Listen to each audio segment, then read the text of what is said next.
If you ever found yourself in a middle seat on a cross-country flight, fighting tooth and nail with a sick person beside you for their armrest, then you know what a pain it is to fly commercial. Sure, you would end up where you're going if you're lucky, but do you actually enjoy the journey sitting all the way back in 42E? For some, flying is a luxurious experience. You can sail high above the clouds in a plush leather seat, making conference calling and whisking yourself off to an exotic destination, if you have a private jet, that is. A private jet is one of the first investments I made once I made a name for myself, and I can happily say that I don't regret it. I haven't fought over an armrest or a bag of peanuts in years, but I can't deny there are a few drawbacks, a very few larger financial drawbacks.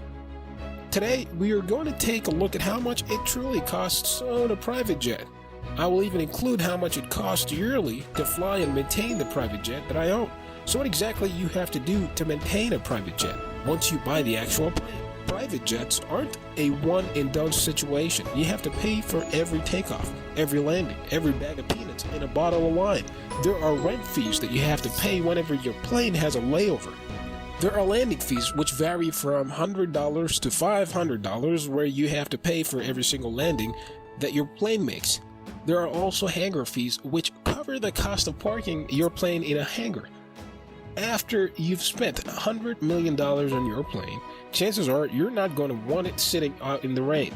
An average hangar fees lands around $81,000 per year.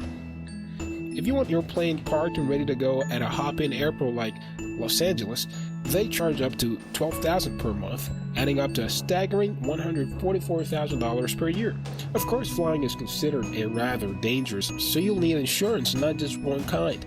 Whole insurance, which covers damage to the plane and all of its systems, and this runs around $34,000 per year. On top of that, if you're the owner of the jet, you will need single liability insurance, which takes another fun fee of $12,500. That's not even mentioning fuel costs, which vary from plane to plane, but that can cost as much as $53,000 for a single fill. If you're keeping track so far, our expenses are steadily climbing to a fairly high altitude.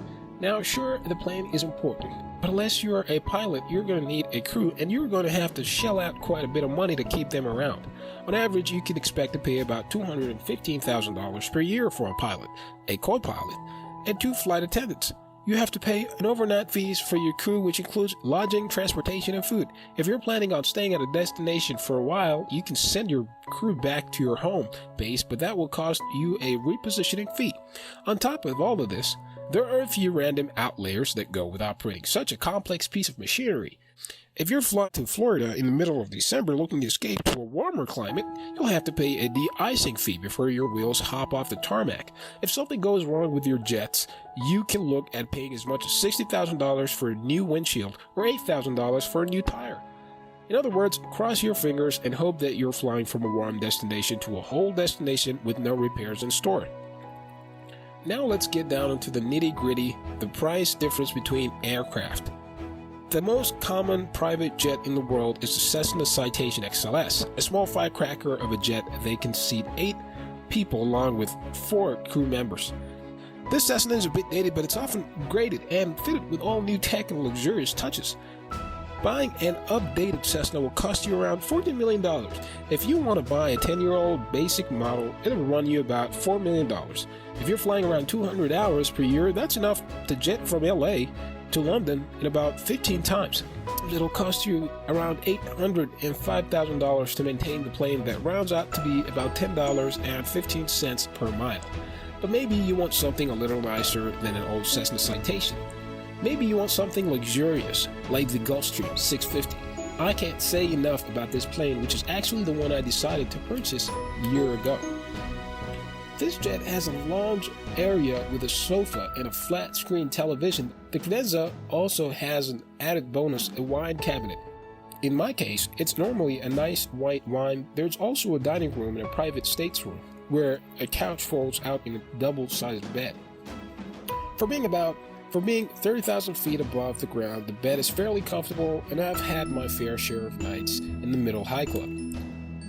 I have many lovely memories on my Gulfstream 650, but that hasn't come without investing a fair share of my money into it. It costs about $1.6 million a year to operate the Gulfstream to fly 200 hours per year, which is around my average. The fuel alone costs almost $500,000. When you factor in how much the plane cost to purchase in the first place, around $65.5 million you're talking about, which is a lot of money. Of course, you don't have to buy a plane. You can charter one instead. Before I took the plane and bought my Gulfstream, I was chartering jets almost every other weekend, and it doesn't come cheap. If you're chartering a small plane, you can expect to pay between $2,000 to $3,000 per hour. The Cessna Citation, which is considered a mid-sized plane, costs around $9,500 per hour, but the Gulfstream will cost you around $13,000 per hour. If you're flying from New York to London every week, you're going to be racking up some pretty hefty chartering rates. All in all, the world of private jets is an exciting, enticing, luxurious, and downright expensive one. What do you think of cost of owning and operating private jets?